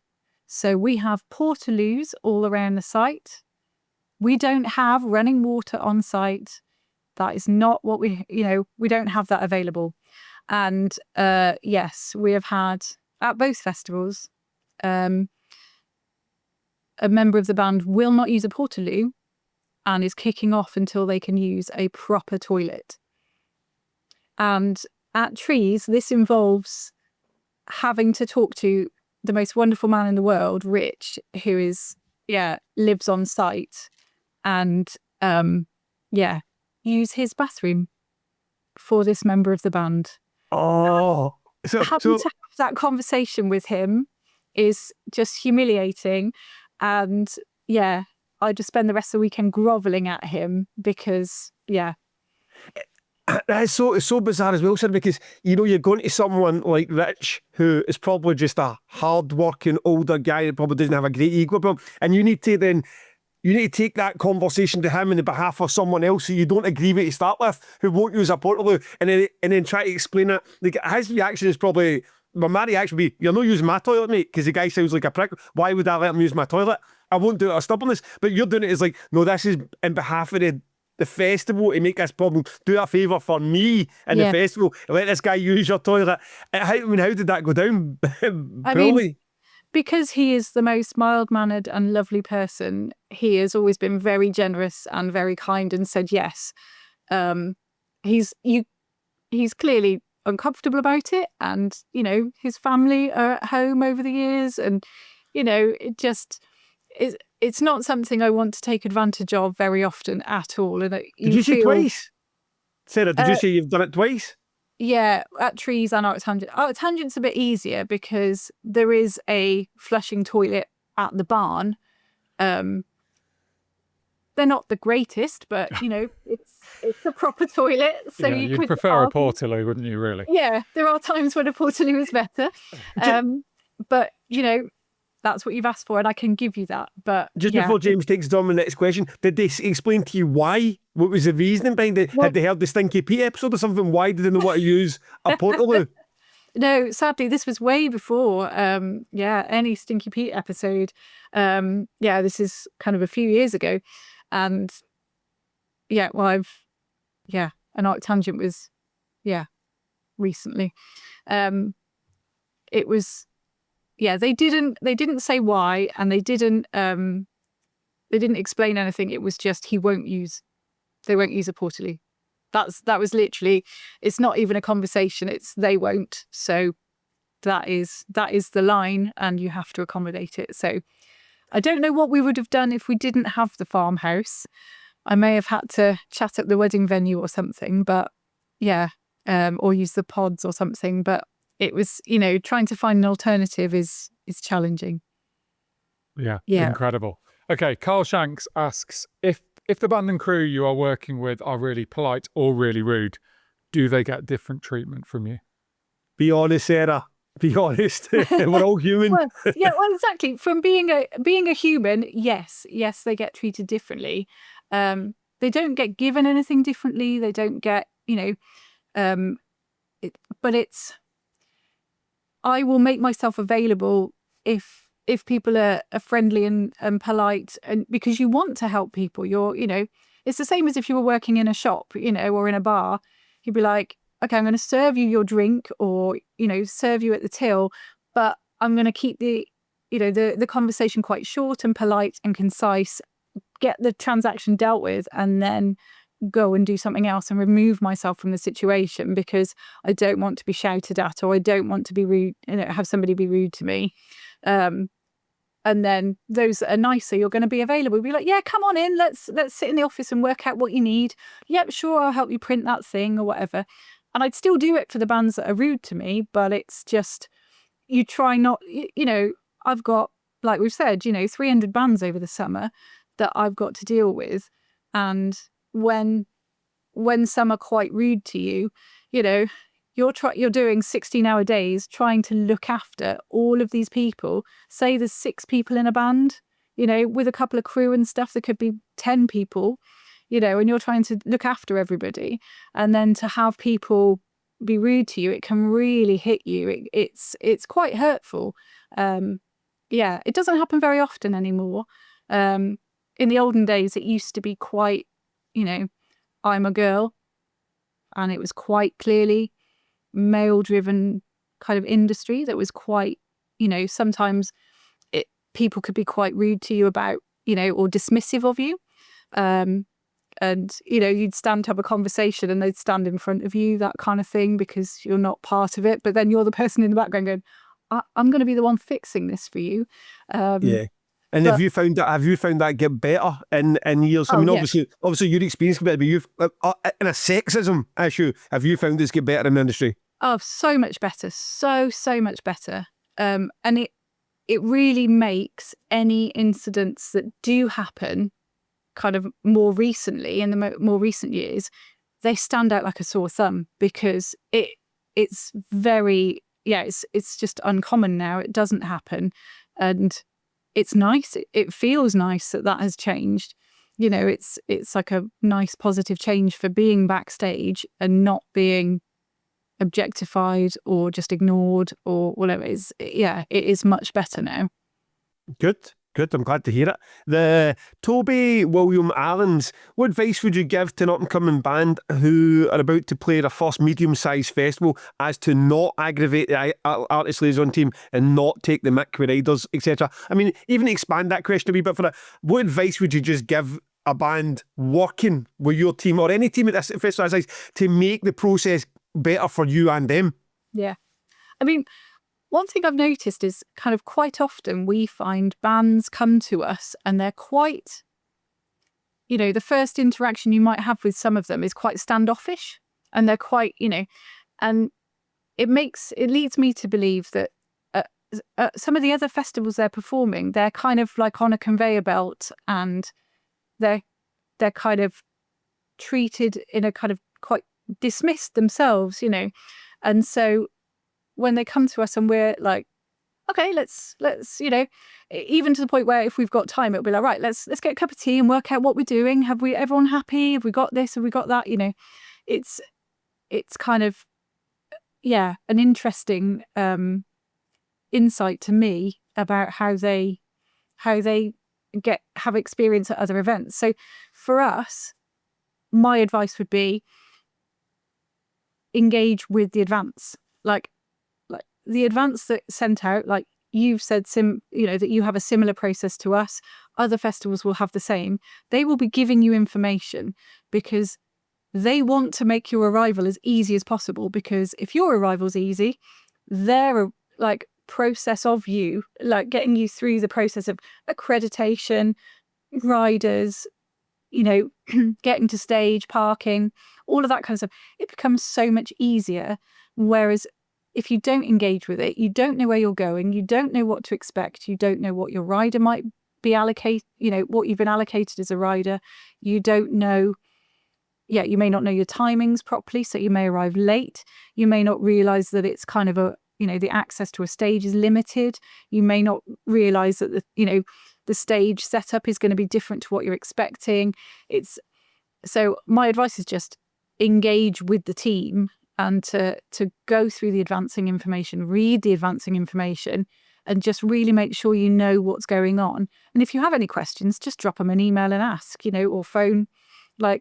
I quite often, when it gets to the busy time of year, I'll have a few bands ring me and they're like, I'm so sorry, I've emailed you a couple of times, but you haven't replied. Can you tell me the answer to this question? Because we haven't been before and we're not sure about something. And that'll be the point where Trees and Arctangent overlaps and my inbox explodes. So I'm like, I am behind on emails, and I would much rather somebody rings me, asks me a 2-minute question that then I can answer, they're happy, and then when they arrive, the conversation goes, oh yeah, we chatted on the phone, yeah, that was really helpful, I got here okay, I know what's happening, I know what I'm doing, and they have a lovely time because it all runs smoothly for them. So yeah, the very bare bones advice is just engage with the festival or the gig venue or whoever you're working with, and just get all the information about the site so you know what's going on, and then your life will be easier. Good. Okay, we've got about 5 minutes left, so I don't want to miss this question. So Rory Jameson asks, there's always stories floating around about cheddar related nonsense at ATG, whether it's riders or 4 a.m. taxis to Cheddar Farm in pursuit of cheese. Please tell us a true story. Okay. Yes, we have gone out to buy cheese, to get cheddar cheese in Cheddar before now. Yes. We've, in fact, the band spent 90 quid on cheese because they wanted all the kind of, Do you know who it was? You can say the name. I want to say, I think, but I can't 100% remember. I think it was Coheed when they played ATG. Because the time they came, I don't know whether they were nearing the end of a tour or something. They were in a really good mood and they were going home soon. So, they had a nice time. And, but yeah, Sarah had to pop out in her little Honda Jazz driving through the little lanes to go and get cheese. For 90 quid worth of cheddar cheese. Yeah, various cheeses. Some of it was just from like a Waitrose where it was kind of quite normal cheese for us, but obviously they don't have that kind of cheese, so some of us were like, really, that's special cheese? But it's what they had a great time. Imagine that though, playing a festival, get a cheese board, life's great. So yes, we have done that before, and we've had to go off site specially to go and buy cheese. Yes. Okay. Well, listen, we need to get through. I'm going to a rapid fire round for you because there's another 40 questions here in front of us that we're never ever going to get through. I mean, if the intro's 1 hour long, I suppose we just have to accept that. Maybe we get you back somewhere down the line for the return of the Artist Liaison, because you'll probably get you definitely do have so much more to talk about, and I'm sure the reaction to this one will be great. Ian Hodgins asks, given the iPods, I can hear myself coming back through your speakers there, James. Given our iPods, the question surely has to be, who's the bigger diva, James or Gav? Oh, James, without a doubt. The question was actually Gav or James, and you changed the order there, Gav. I feel like you tried to... No, it has to be James. Gav sits there quite quietly and stressed. You can see that he's like a ball of stress, just worrying about stuff. James is there going, I want some decking because I want us to be higher. I think we should have, like, this is the guy that would probably be like, I want pyro. I want, yeah. But Gav's Definitely. going, why haven't they got me my cider yet? Where's my cider? Do you know, firstly, Sarah, like, I don't even fill in all this chat about how to advance and engage better. I don't even fill in any of the advancing forms, not because I'm being a diva, but I don't fill in because I'm like, I don't even want to add my name to the list of requirements. Like, I will show up at the festival. If there's a microphone on stage, I will do it. And I don't even know why I thought that might be a 50-50 question. I forgot about the decking incident when he tried to get extra decking on the stage. I was like, come on. Even when he asked, we were all just like, no. I care about the decking was there. We didn't use it. Yeah, Daryl was amazing. I was thinking, I care about the show and the content of the show, and you're right. Beforehand, I'm like, right, okay, get myself into the zone. And James is too busy wondering how many cans he's got on the table, and is the banner up high enough for his fucking... You're totally right. Correct answer, Sarah. Thank you. Mark Redmond, does James listen to your opinion and things? You've just gone off script now, haven't you? You're just asking questions that are not in the plan. Yep. Occasionally, but no, most of the time he knows best. Andy Scott, was your fridge clean? Well, I don't know how that one slipped through the net, to be honest. The one that got to James, normally they get cleaned before they go anywhere. So somehow, poor James. Surely to God, I don't have a fridge. Just to point that out, I don't get a fridge. Well, firstly, Sarah, you don't get a fridge, right? And then secondly, so you're sitting in your artist liaison team with the 6,000 emails that are landing in, and you've got 150 tour managers to deal with that weekend. You are the busiest person in that half of England, never mind the festival site. And you have James radioing to get his fridge cleaned. I mean, at that point, why are you not throwing stuff at him? There's very little of what you just said is true, Gaff. Every party's true. When you try to say that Sarah's not busy. Sarah's massively busy. You're wondering what temperature your beers are going to be. Go back to the diva chat. So when you get that radio call through, oh, Sarah, my fridge isn't clean, and I'm a grown-ass man who can't clean one fridge, what are you thinking? I can assure you, Sarah has never had a radio call from me asking. No, he wouldn't. I mean, there's no basis for fact in this conversation. So, as Dinah would probably attest to this, you just hover around, say, kind of, moaning about your fridge until somebody cleaned it. So yeah, normally it's so with James, you have to kind of like preempt what his needs are. This is like a child. Like the amount of times he's gone, oh, I feel rough today, and I'm like, here's some paracetamol. How did you know I needed that? Oh, here's your pen because you like a specific pen. Pen and clipboard. Sarah, and I always have to give him a pen and a clipboard, and it's like if you just have to kind of. I even have an alarm on my phone to remind him that every year to get a mallet and the wheel counter thing.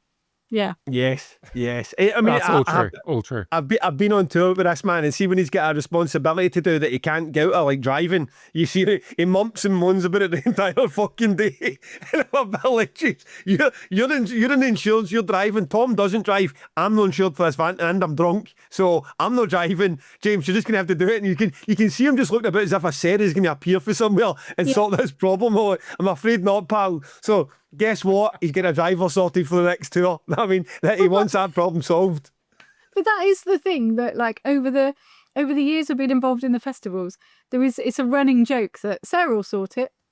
That is like, yeah. You two are really warming up now. It's a real shame that we're about to. Well, to add a name who likes to throw the cat amongst the pigeons, Mr. Rob Scarlett. We can't see this podcast out without Rob chucking his 2 pence in.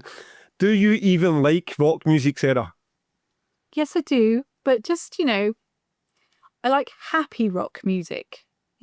That's the thing for me. It has to be happy. I find some of it when it's, just sounds like the same song. I can't. It's too heavy. Yeah. Is there an artist that's in your like your Spotify favourites or Tidal, if you're one of those folk, and who'd also work at 2000 Trees? Yeah, so I listen to a lot of the Trees kind of artists, to be honest. That's my kind of genre, really, is and I like a lot of kind of, Hot Milk, As December Falls, Julia Wolf, that kind of stuff. They're my kind of, where they're quite upbeat and kind of, yeah. Is there an artist that James could book for Trees that you would have to say, I'm penciling myself off here, I will be at front of that stage watching? I won't be working for that 50 minutes of the weekend. I am seeing this band, I love them. Is there anyone that James could book that would be for you? Well, I really love kind of Jimmy Eat World and people like that. So those are the kind of ones where when I see he's booked them, I'm like, okay, sweet, and we'll try and go and watch a couple of songs and stuff. So that's always quite good. And like, I was on side of stage for Kneecaps this year, and that was really great. Like, there's a lot of the artists that I do love, but it is a running joke that my musical tastes are not quite aligned with James's. As he told me in my review one year, get a better taste in music was my feedback. Finally, from Mr. Scarlett then, how hard is it to get James to answer the phone, text or email? Oh, yeah. Again, it's like you have to just like put your phone on like no caller so that he thinks you're an agent and then he'll answer. That is a trick that a few of them use with me. Yeah, he won't reply to anything. Oh, Sarah, it's been obviously the hell best of an ending, that that was, wasn't it? and I enjoyed that. Now, Lose Brews. This is an ad in good faith because Lose Brews is on holiday somewhere or working holiday. Are you much of a hot sauce fan, Sarah? Oh yeah, I had the banana one. Honey banana. That Lovely. was good. Really Have you tried? good. What about the 2000 Trees and the Dark Tangent one? Have you tried them yet? No, I haven't. I need to actually. Yeah. James will make sure he gets some sent out to you. Lose Brews. God knows if he's even a sponsor of this because I haven't spoken to him since last week. So this advert's just in good faith from me to you, Lou, because I have had a weekend. Did you see, James? Did somebody post up a plate on the forum? Yep. Where just the shade, not even easy ones. Wasn't there a red one and then a green one? There was three shades of orange, 4 shades of brown, and I managed to guess right 4 of them. I mean, that is someone who's committed to his art. Mate, I was impressed with you, honestly. It was more than commitment. It's like you're like choosing between different shades of brown to know what sauce was. It's incredible. I know. I let myself down because I forgot about the barbecue bourbon one, and I thought the one that was slightly darker must have been the dark garlic and truffle. So I wasn't very happy with the result in the end, to be honest. But I have now started using the barbecue bourbon to keep myself up to speed with it. Honestly, I had my mates across. Sarah, I had my friends, but they were all idiots. We are all idiots. We grew up as idiots in a Pollock housing scheme, and we are eating steak and using Lewis Brews. Our mates are now sitting with me. What's that one across there? Oh, this is a tikka masala. Oh, which one that you got there? Oh, this one's not too hot. And then you always get a one idiot friend that pulls out and vomit. And I'm not trying to trick anyone. I am not trying to. I don't want to see someone who I like burn their face off. So I said to him, Joe, please, mate, don't. And then he, like that way, just far too much across the top. But at that point, you're all in, aren't you? Like, Joe, this is going to hurt. And it did. The next day, he was still reporting some issues. he was in a bad way for about half an hour after a bit of anal vomit 3. Holy shit. So, Lewis Brews, what can I say, mate? Even if you're not a sponsor, I think I'll talk about you every week anyway because I'm clearly fucking obsessed. But if you are still a sponsor, then great to have you on for a new deal. Pod 10. These new sauces, guys, I am not fucking bullshitting you. The tikka one is spectacular. It's done. My bottle is now done. And the Lord of the Wings is done as well. So I don't know what he's got available on there just now, but get yourself a nice order in time for winter. Keep yourself nice and warm. Good stuff. Well done. We're going to on the record it? I think we just give Sarah on the record and we bank others for next week. Okay. Well, I've got Sarah, 2. You've got 2? Well, there you go. We'll definitely do that then. Proper Rob Scarlett ending to the podcast, that, isn't it? No, you sure you just wanted 2, Sarah? I mean, you're quite important. So give us 2 then, Sarah. Round us off. Okay, well, I picked one as a kind of one that I thought would go on the playlist and would be, quite a good choice. And then I picked another one, I'll explain why in a second. So my first pick was As December Falls, and it's Ride, which, I thought was really good. It's a good tune.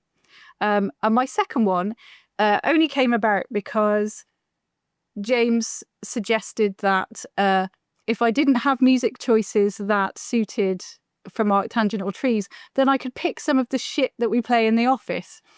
So I consulted with the team, and we have chosen our little anthem. So when we're in the office, during Arctangent particularly, because we sit upstairs in the barn, we have a playlist going, and it's normally kind of pop bangers, you could say. It's, wants to get you going. See, we get hit with a Shania Twain here. Said I'm going to veto a Shania Twain if this is what's coming. It is Shania Twain. That's why this is why I did 2, because I thought you might veto it. But I'm going to put it out there. Shania Twain, Man, I Feel Like a Woman, because it's got the greatest intro ever. And there you go. He saw it coming. Any respect for me has gone, I know. I said I have no insight to what you listed in that bar, right? But you gave that look in your eyes, top of the music, the way my wife does before she starts putting on the headphones and doing some cleaning. She goes, and I goes, what are you listening to? And you know, like, oh, for fuck's sake, man. But that's it. Let's go, girl. And you're like. So this was voted for by, myself, Dan, Mitch, Danielle. And Shifty agreed as well. So, James. Incredible. James, that fucking On The Record playlist is a masterpiece. It's a thing of beauty. Even if you get the odd moment where you just go a wee bit too far with some of your tastes, or mine's just get a bit too incredible, it's like, what are we putting Shania Twain on The Record? I'm so sorry. I think we do it, mate. The rules are the rules. We've got to put it in. There has to be an asterisk. It has to be an asterisk, a bit of guest choice or something. We must be able to edit that so people know. Well, Sarah, thank you so much for your time. That was incredible, informative, and a lot of fun. And I enjoyed rinsing James for a wee bit at the end there, which is always one of my best bits of the pod. You will be back in future because we've got half a plan here that hasn't been touched. So we'll talk more about the other roles you do with the festivals and the rest of the questions we never got to at some point down the line. Thank you so much for joining us. James, would you get a final word you'd like to say to Sarah? No, that was great. Thanks, Sarah. We'll talk about the rinsing another time. Yeah, as you get your pay rise and an assistant to help you with all the paperwork.